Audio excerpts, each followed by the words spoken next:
Pag mainit na yung mantika, nilalagay ko na yung sibuyas at tuya. Hinuhuli ko yung bawang kasi madali lang naman yung maluto. Kaya nung una ko muna ito niluluto. Unahin ko muna ito ng 3 to 4 minutes. O 2 to 4 minutes like that. O. Tapos, takpan lang na konti para maluto. After 2 to 4 minutes, yung bawang na naman ang dinadagdag ko. After 2 to 3 minutes again, pagluto na rin lahat yung ricado kasama yung bawang, nilalagay ko na naman yung baboy. Tapos, kaigahan ko muna yan ng konti at lagyan ko ng konting secret. So, nilagyan ko na yan ng secret ricado para paigahin ko muna maigi.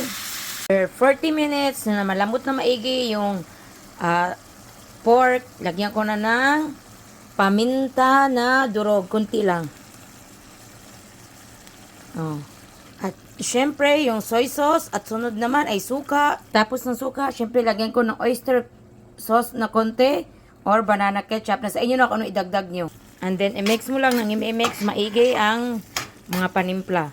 And hintayin mo na lang ng 7 to 10 minutes na para matuyo siya ng konting sabaw. Maano mo na, paigahin mo na ng konti. After 10 minutes, ito na, tapos na, luto na siya. Lalagay ko yan sa puto pao. Bukas. Thank you, thank you, thank you, thank you. Hello, hello. What's up? What's up, what's up? Mga kainday, kadudong.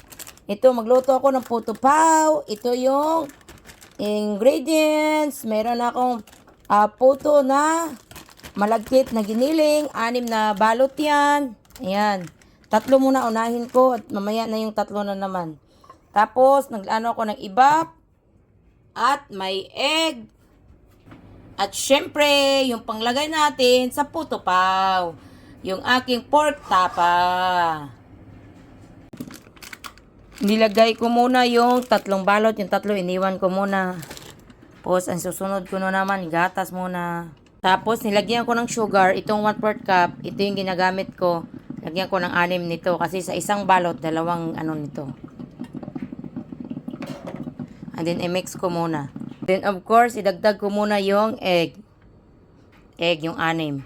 Ito, mix ko muna yung egg. Na siya, isalang ko na. O, tingnan nyo mamaya kung anong result. O, ito na, steamer, nakulo na. Ilagay ko na siya. Nakasalang na siya, o. After 25 to 30 minutes, o, ano ko na naman yan. Tapos na magluto ang inyong inday. Ayan. Ito, ano to dito? Almost 70 yan. Kasi almost 100 yung nagawa ko. Ayan, meron na rin ako mga binukod. Sa mga secret yan, secret. Ito yung akin, iwanan ko sa akin. Oh. Ayan, nakabukod na sa kanila. Ito yung dadalhin ko na sa party.